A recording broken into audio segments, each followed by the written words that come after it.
Sampai akhirnya di salah satu titik di lantai unit apartemen si Markus ini, Debrena ngeliat ada bercak-bercak darah, Wak.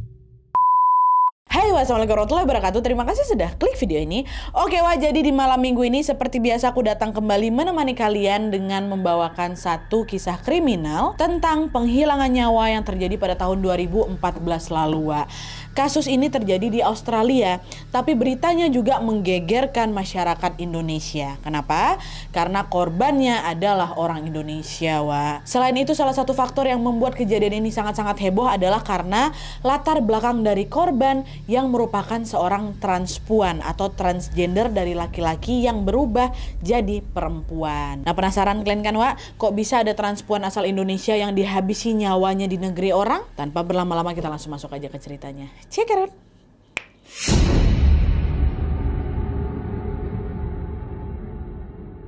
Oke, Wak, jadi kasus ini menimpa seorang transpuan bernama Mayang Prasetyo. Mayang ini lahir pada tanggal 13 Februari tahun 1987 di Tanjung Karang, Bandar Lampung, Wak. Dia ini terlahir sebagai seorang laki-laki dengan nama asli Febri Andriansyah. Kita panggilnya dengan nama Febri dulu, Wak, ya. Jadi Febri ini adalah anak pertama dari 3 bersaudara. Kedua orang tuanya bercerai pada saat dia masih kecil, Wak. Dan setelah bercerai itu ayahnya katanya pindah ke Jawa, sementara Mayang, ibu dan adik-adiknya tetap tinggal di Lampung nih, ya kan. Nah, sejak Febri kecil, Wak, ibu dan adik-adiknya ini sebenarnya udah mulai notice kalau perilaku Febri ini berbeda dari anak laki-laki pada umumnya. Pada saat itu Febri ini selalu menolak jika dibelikan mainan laki-laki, Wak. Lalu ketika dia tumbuh menjadi dewasa, semakin terlihat juga lah bahwa sifat feminimnya si Febri ini jauh lebih dominan lagi. Tapi meskipun keluarganya menyadari perilaku Febri ini cenderung seperti perempuan, Wak, sejak kecil hingga remaja Febri tetap diperlakukan sebagai laki-laki pada umumnya sama keluarganya gitu loh. Febri pun menghabiskan masa remajanya di Lampung tuh dari SD sampai SMP. Barulah setelah lulus SMA, Wak, pada tahun 2005, Febri memutuskan untuk mencari pekerjaan di Bali. Nah, selama tinggal di Bali, Febri pun bertemulah dengan banyak orang kan, dengan latar belakang yang berbeda-beda juga. Hal itulah yang akhirnya membuat dia lebih leluasa lagi untuk mengekspresikan diri sesuai dengan keinginannya, termasuk berperilaku dan berpenampilan seperti perempuan gitu. Nah, terus singkat cerita, lama-kelamaan Febri ini pun semakin yakin kalau dia ingin menjadi perempuan, Wak. Jadinya udahlah tuh, dia mulailah menabung uang dia supaya dia ini bisa mengoperasi bentuk tubuhnya. Dan setelah uangnya dirasa cukup, Febri pun minta izin lah itu, Wak, ke ibunya kalau dia ingin operasi untuk mengubah identitas kelaminnya. Pada saat pertama kali mendengar keinginan itu, tentu ya mamanya kaget lah kan, Wak. Ibunya malah minta Febri ini untuk berdoa kepada Tuhan dan juga memikirkan kembali keputusannya itu. Tapi di sini keinginan Febri untuk menjadi transpuan ternyata udah bulat kali, Wak. Akhirnya pada tanggal 19 Maret 2009, Febri tetap nekat. Pergilah dia ke Thailand buat operasi. Setelah operasi ini selesai, Febri juga memutuskan untuk mengubah namanya dari Febri Andriansyah tadi menjadi Mayang Prasetyo. Ini kita panggil Mayang selanjutnya, Wak, ya. Dan FYI, Mayang itu diambil dari nama penyanyi favoritnya Febri, yaitu Mayang Sari. Sedangkan Prasetyo itu katanya diambil dari nama mantan kekasihnya lah gitu. Jadilah Mayang Prasetyo. Dan setelah Mayang ini mengubah penampilannya, Wak, dan bahkan sampai operasi juga ini, di situ pihak keluarga ya udah nggak bisa berbuat apa-apa lagi, udah terlanjur kok gitu kan, nggak bisa juga dibilangin. Selain menerima Mayang yang kini sudah sepenuhnya menjadi transpuan, Mayang dan keluarganya juga tetap berhubungan baik nih, Wak. Bahkan Mayang juga lah yang menjadi tulang punggung keluarganya kala itu. Keluarganya ini bukan dari kalangan orang berada pula, Wak. Itulah kenapa setiap bulan Mayang ini akan selalu mengirimkan uang kepada mereka untuk bisa memenuhi kebutuhan sehari-hari dan juga untuk menyekolahkan kedua adiknya gitu ya. Nah, singkat cerita, Mayang pun balik lagi lah ini melanjutkan hidupnya di Bali. Selama di Bali, Mayang bekerja sebagai penari kabaret di sebuah kapal pesiar, Wak. Selain itu, Mayang ini juga punya pekerjaan sampingan, yaitu sebagai perempuan panggilan. Dia ini sering melayani customernya di kapal pesiar itu juga, Wak. Dan di sana juga dia ketemulah sama seorang laki-laki bernama Markus Peter Volk, ya. Nah, Markus ini bekerja sebagai chef di kapal pesiar yang tempat si Mayang ini bekerja. Dan mereka punya disering ketemu dan mulai tertarik lah itu, Wak, satu sama lain. Singkatnya, mereka pun akhirnya pacaran, Wak. Dan hubungan inilah yang akhirnya kemudian mengubah hidup Mayang selamanya.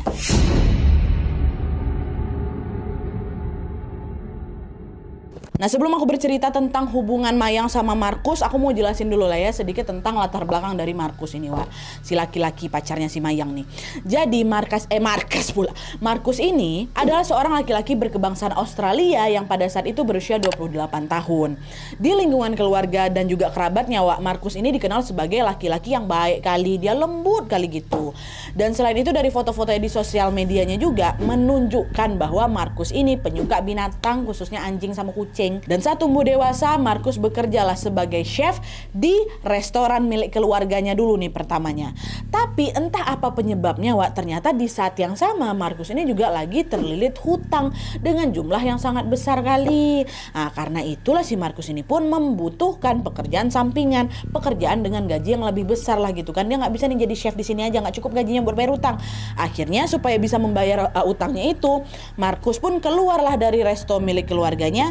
Bekerjalah dia jadi chef di kapal pesiar. Bekerja di kapal kan biasanya gaji besar-besar tuh ya kan. Kerja dia di sana. Nah, selain jadi chef, Wak, ternyata di kapal pesiar itu Markus ini juga punya pekerjaan sampingan. Sama kayak Mayang, Wak. Di kapal itu Markus ini juga bekerja sebagai laki-laki panggilan atau tahu kalian kan itu. Nah, itulah pokoknya dia kerja kayak gitu juga. Jadi mereka ini masing-masing punya pekerjaan sampingan. Si Mayang dari penari kabaret dia pun jadi wanita panggilan, si Markus dari chef juga jadi laki-laki panggilan gitu ya. Nah, udahlah nih singkat cerita kita balik lagi ya ke kisah dia dengan si Mayang. Di kapal pesiar itu Markus pun bertemulah dengan Mayang. Mereka saling kenalan, cocok, dan mulailah menjalin hubungan romantis, pacaran kan mereka tadi itu. Seiring berjalannya waktu, Mayang sama Markus ini pun menemukan sebuah fakta bahwa hubungan mereka ini ternyata bisa sama-sama saling menguntungkan sebenarnya, Wak. Kok bisa kayak gitu, Nadia? Jadi diketahui ternyata penghasilannya Mayang sebagai wanita panggilan ini lebih besar, Wak. Setiap jamnya ya Mayang ini bisa menghasilkan uang sampai 500 USD atau 7,7 juta rupiah. 1 jam loh, bukan tiap bulan, 1 jam. Apa nggak banyak kali duitnya? Dan jumlah ini jauh lebih banyak dibandingkan penghasilan Markus, Wak. Sehingga Mayang yang memang udah jatuh cinta kali sama si Markus ini, jadi memilih untuk membantu Markus untuk melunasi hutang-hutangnya gitu. Jadi kan ini menguntungkan si Markus sebenarnya kan.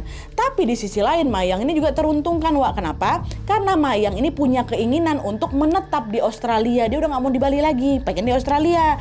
Tapi hal itu belum bisa terwujud gara-gara apa? Kendala visa ya kan. Mengurus visa kan butuh waktu yang lama kali, Wak. Tapi jika Mayang menikah dengan laki-laki berkebangsaan Australia, kepindahannya ke Australia akan jauh lebih mudah lagi gitu. Jadi si Mayangnya merasa teruntungkan kalau misalnya dia menikah sama sama Markus, dia bisa jadi warga negara Australia.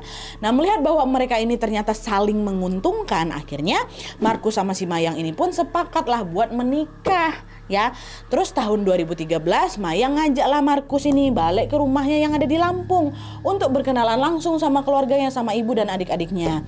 Di pertemuan itu Markus juga meminta izin kepada ibunya Mayang bahwa dia ingin menikahi Mayang. Nah, pada saat itu juga sebenarnya pihak keluarga ini merasa Markus ini anak baik-baik, orang baik gitu. Dia cenderung kalem, sopan juga dia di rumah itu. Akhirnya pihak keluarga pun mengizinkanlah keduanya untuk menikah.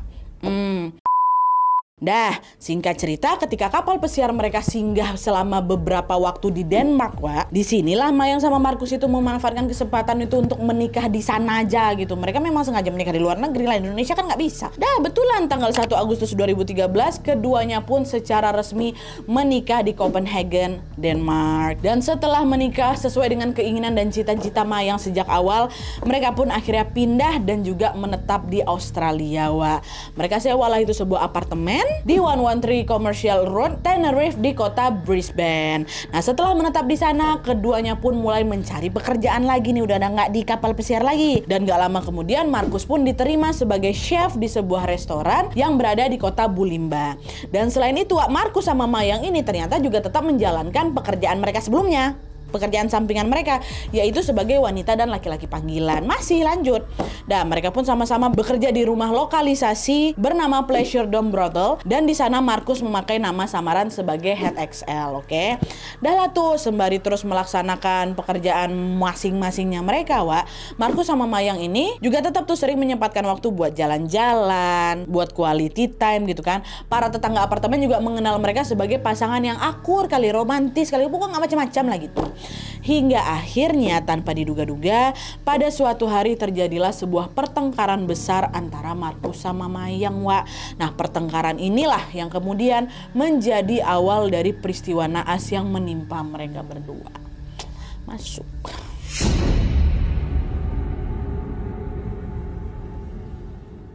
Nah, jadi ceritanya, Wak, pada sore hari tanggal 2 Oktober 2014, Markus ini ceritanya lagi melayani seorang kliennya di apartemen mereka. Apartemen yang dia tinggali sama Mayang ini, sama istrinya kan. Lalu di saat yang sama tiba-tiba Mayang nelpon ke Markus. Diangkat sama Markus.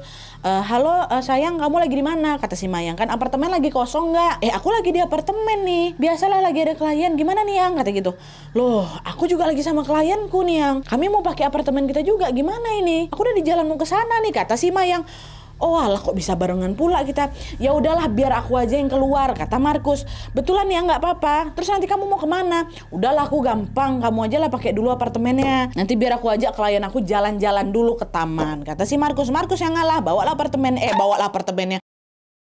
Bawalah kliennya pergi dulu kan. Mau pula kliennya, Wak, diajaklah itu ke taman. Nah, pas Markus sama kliennya ini lagi asik berduaan di taman, tiba-tiba telepon lagi si Mayang. Entah apa yang disampaikan Mayang di sambungan telepon itu, Wak, tapi dari suaranya tampak bahwa si Mayang ini sedang sangat marah, terdengar sama si kliennya itu. Mayang ini terus berbicara dengan nada tinggi, bahkan saking kencangnya sampai-sampai kliennya Markus dengar tuh teriakan Mayang dari telepon. Apa tuh? Lagi berantem dia nih kayaknya, kayak gitu. Nah, dengar Mayang yang ngomel-ngomel, Markus memilih untuk nggak banyak berkomentar di telepon itu, Wak. Tapi di saat yang sama diperhatikan sama si kliennya, ekspresi wajahnya Markus ini langsung berubah, macam orang yang lagi diam sambil nahan marah gitu loh, Wak. Lalu setelah telepon itu ditutup, Markus pun langsung menghampiri kliennya. Dia bilang, maaf, sepertinya aku harus balik duluan nih ke apartemen. Maaf ya, tadi teman sekamar aku bilang kalau dia kerepotan ngebersihin kotoran anjing kami. Makanya aku harus balik nih buat ngebantuin dia. Mereka pelihara anjing, Wak, di apartemen itu. Nah, kliennya Markus pun ngerti, Wak, diizinkannya lah itu. Akhirnya mereka pun berpisah lah ini, Markus sama si kliennya. Dah baliklah Markus ke apartemen lagi. Sekembalinya Markus di apartemen, Wak, nggak ada yang tahu pasti apa yang terjadi sama mereka pada saat itu. Tapi masih di hari yang sama, sekitar jam 11 malamnya gitulah, salah satu tetangga apartemen mereka yang bernama Debrina Hughes dengar kalau Mayang sama Markus ini lagi bertengkar, Wak.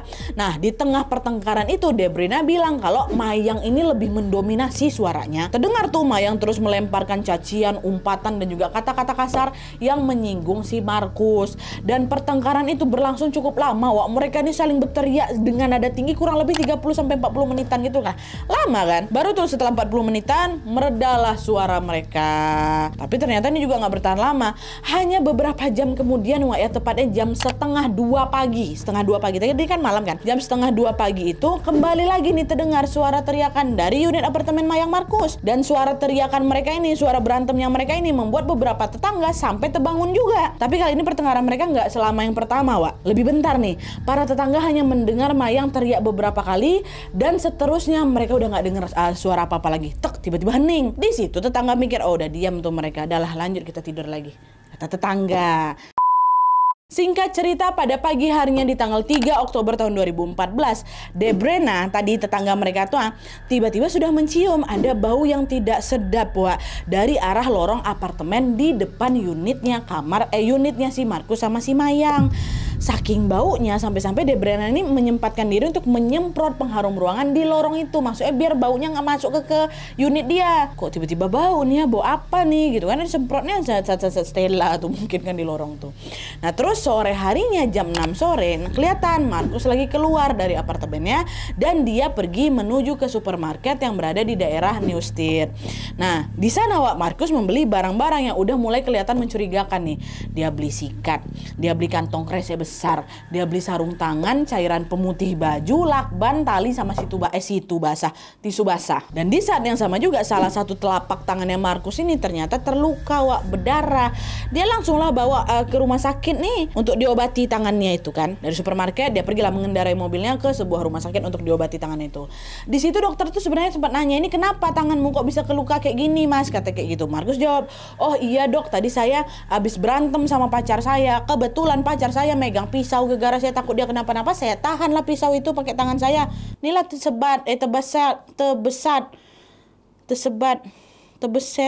kebeset. Iya itu. Oh gitu kata dokter. Ya udah lain kali hati-hati ya kata dokter kan. Dah lah. Terus sekitar jam 10 malam Markus sudah selesai diobatin. Dia pun dibolehkan pulang sama dokter. Nah itu yang tanggal 3. Tanggal 4-nya Wak, ini keesokan harinya tanggal 4 Oktober 2014, ketika Debrena atau tetangga mereka ini lewat di depan apartemennya Markus dan Mayang, di situ Debrena makin terheran lagi Wak, gegara bau tidak sedap yang diciumnya kemarin ternyata masih ada. Bahkan di sini baunya makin nyengat lagi Wak. Di sini Debrena udah mulai curiga kalau ini pasti ada sesuatu yang nggak beres nih kayaknya di kamarnya Markus sama Mayang nih kata Debrena kan. Nah pergi aja dia ngelengos dulu sampai sekitar jam 4 sore Wak, setengah 4 sore Debrena kembali lagi melewati lorong di depan kamarnya Markus sama si Mayang. Waktu dia lewat itu kebetulan pula pintu kamar orang ini berdua terbuka setengah, pintu Mayang sama si Markusnya. Nah waktu pintu itu kebuka Debrena ini justru mencium ada bau yang lain, bau macam sesuatu yang gosong terbakar Wak. Nah Debrena yang dari awal udah mulai curiga akhirnya memutuskan untuk ngintip lah itu ke dalam apartemennya mereka, orang pintunya kebuka kok, dia pengen tahu nih sebenarnya bau tidak sedap ini berasal dari mana gitu kan. Terus ketika Debrena melongokkan kepalanya ngintip ke dalam apartemennya si Markus, disitulah dia nengok Markus ini lagi macam kayak kerepotan gitu Wak, mematikan kompor sambil juga salah satu tangannya megang panci. Dan nampak sama Debrena kayak gitu kan, langsung nyeletuk Debrena, kau lagi buat apa Markus katanya. Dengar suara Debrena terkejut Markus, ada kau mah. Waktu dia tengok Debrena bukan lagi ngintip, wah Debrena udah ada di dalam apartemen. Panik lah si Markus, dia bilang, Debrena maaf, ini tadi aku lagi masak sup tapi kelupaan gak aku matikan kompornya jadi sampai gosong nih airnya sampai habis kata dia kan. Dengar ucapan Markus, penasaran si Debrena, dia tengoklah ke arah sup yang lagi dibikin sama si Markus itu kan. Di situ Debrena makin curiga lagi Wak, karena dia melihat sopnya si Markus ini kok aneh ya. Debrena tuh sampai nggak bisa nebak ini Markus nih bikin sop apa, bikin sop ayam kah, daging kah, sop sayur kah, nggak jelas dagingnya Wak. Dan selain itu baunya juga nggak ada bau daun sop sama sekali, nggak ada bau sop lah pokoknya Wak, melainkan itu apa, bau obat. Tapi meskipun curiga di situ Debrena nih nggak komen apa-apa, dia cuma bilang, Mayang mana? Istrimu mana? Kata si Debrena, kok dari kemarin aku gak ada ngeliat dia. Oh Mayang lagi keluar, belum balik dia, kata si Markus kan. Udah, ya sudahlah balik lah aku dulu ya. Dah Debrena keluar lah ini dari kamarnya si Markus, dia balik lagi ke kamar itu. Debrena udah penasaran kali, udah curiga kali itu Wak. Nah terus beberapa jam setelah Markus masak sup tadi Wak, pada malam harinya Markus nelpon lah seorang teknisi listrik apartemen namanya Bradley. Waktu itu si Markus ini meminta si Bradley untuk membenarkan listrik di kamarnya. Tolonglah perbaiki listrik kamar aku, mati-mati terus lampunya. Dengar ucapan Markus, si Bradley bilang, oh kalau itu berarti harus dicek semuanya mas, nggak bisa cuman di kamar itu aja, saya harus periksa langsung ke panel listrik yang utama mas, kata Bradley. Dan untuk memeriksa panel listrik utama ini Wak, si Markus atau si penghuni atau yang ngasih laporan inilah harus minta izin dulu ke pengelola apartemen. Nah pengelola apartemen ini siapa? Debrena. Jadi si Debrena ini adalah pengelola apartemen yang juga menjadi tetangganya mereka, tinggal di apartemen itu juga, dia ini pengelolanya. Jadi Markus harus izin dulu sama si Debrena. Dan singkat cerita Debrena pun akhirnya datanglah ini ke unitnya Markus. Sebagai pengelola apartemen, Debrena harus memastikan kalau situasi pada saat itu, situasi unit ini aman-aman aja. Sebelum memberikan akses ke panel listrik utama Wak, terlebih dahulu si Debrena ini harus memeriksa kondisi kamarnya Markus dulu. Aku cek dulu ya kondisi kamarmu kayak gitu. Awalnya Markus nolak Wak, tapi setelah dikasih tahu pengertian alasannya, akhirnya Markus pun mengizinkan Debrena untuk masuk lebih dalam lagi ke dalam apartemennya. Nah di situ waktu masuk Debrena nengok kamarnya nampak normal-normal aja Wak, nggak ada yang mencurigakan sama sekali.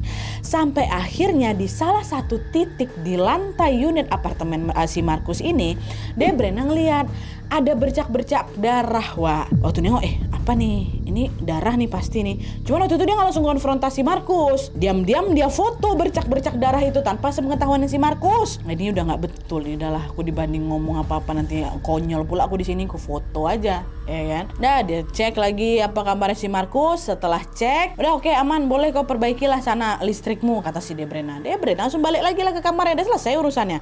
Ah di situlah Wak, tanpa menunggu waktu yang lama si Debrena langsung nelpon polisi.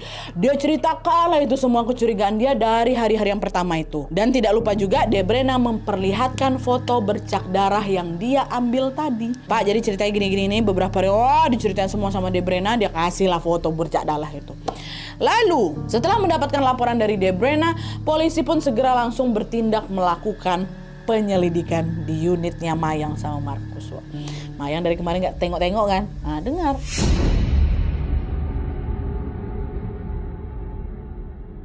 Sesuai laporan dari Debrena, polisi pun langsung menuju ke apartemennya Markus sekitar jam 9 malam di hari itu.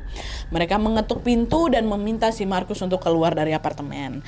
Setelah Markus keluar, polisi nanya, "Markus, Mayang istrimu lagi di mana sekarang?" Panik Markus waktu ditanya kayak gitu, Wak. "Oh, Mayang, istri saya dia lagi apa, Pak? Pulang ke Indonesia. Kemarin kami habis berantem, Pak, makanya dia balik ke negara dia," katanya gitu. Makin curiga lah polisi dibilang habis berantem kan. "Oh ya udahlah kalau gitu kami izin ya buat ngecek apartemen kamu," kata si polisi. Sebenarnya polisi yang tegak di luar itu mulai curiga, Wak, sama si Markus. Selain dengan gelagat yang nervous tadi, dari depan pintu itu polisi itu udah notice kalau ada bau nggak sedap dari dalam kamarnya si Markus. Dan sebagai polisi yang berpengalaman dalam menginvestigasi banyak kasus, Wak, di situ kan mereka pasti sangat hafal kali lah kan bau yang sedang mereka cium di dalam apartemen itu, yang tidak lain tidak bukan adalah bau dari manusia yang sudah membusuk. Udah tercium sama polisi dah. Dengar polisi ngomong kayak gitu ya kan, panik si Markus ini, Wak. Dia bilang lah ke polisi, "Pak, baik, bentar dulu, Pak. Saya masukin dulu anjing saya ke dalam kandang, Pak ya. Takutnya nanti kalau bapak-bapak tiba-tiba masuk kan lagi rame-rame kayak gini, anjing saya kagetan, Pak, orangnya. Nanti takut dia stres dia nanti, Pak. Tunggulah bentar ya," kata si Markus. "Oh ya udah cepat ya," kata gitu. Udah diizinkan pula sama polisi, Wak.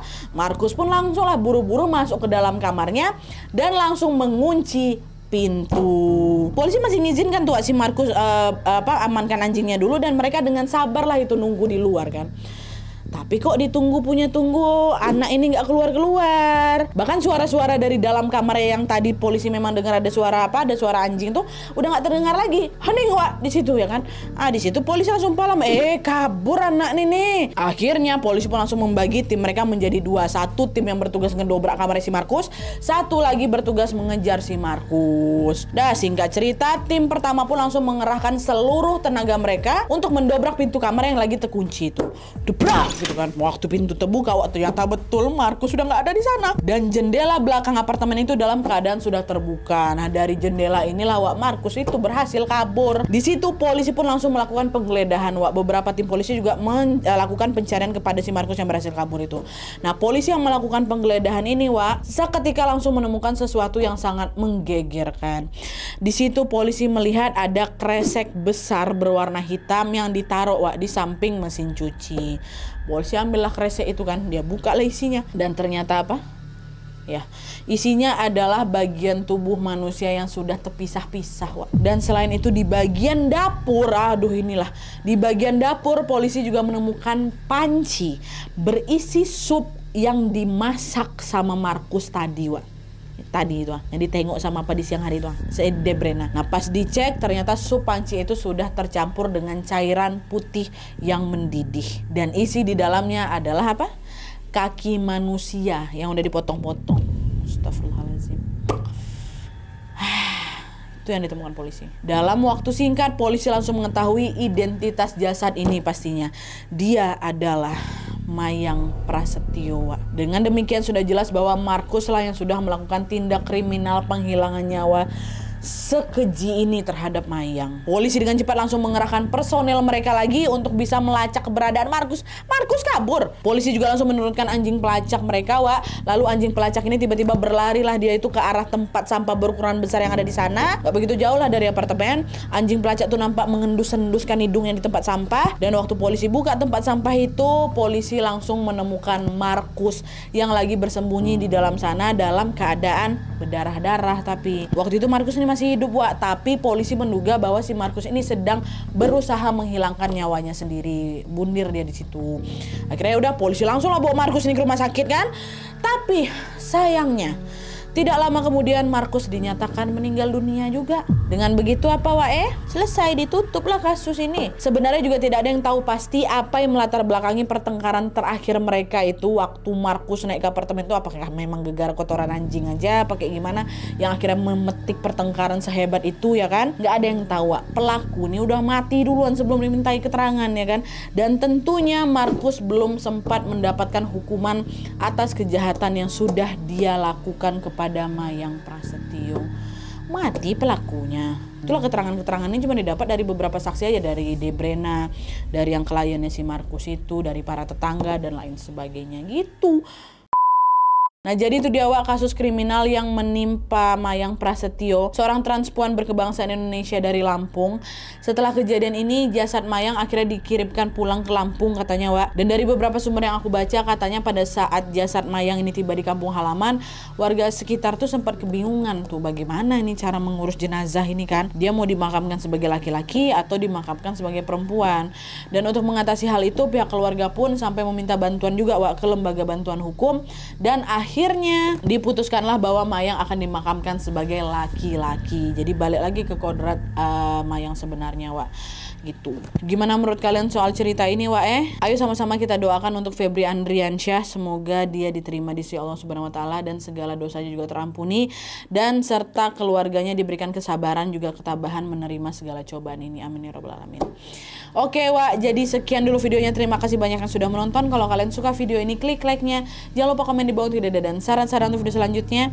Jangan lupa nyalain notifikasi supaya kalian tahu kalau aku upload video baru. And as always, jangan lupa untuk klik tombol subscribe supaya kalian sama-sama tahu informasi menarik dan menegangkan dari channel aku. See you next video Wak, bye.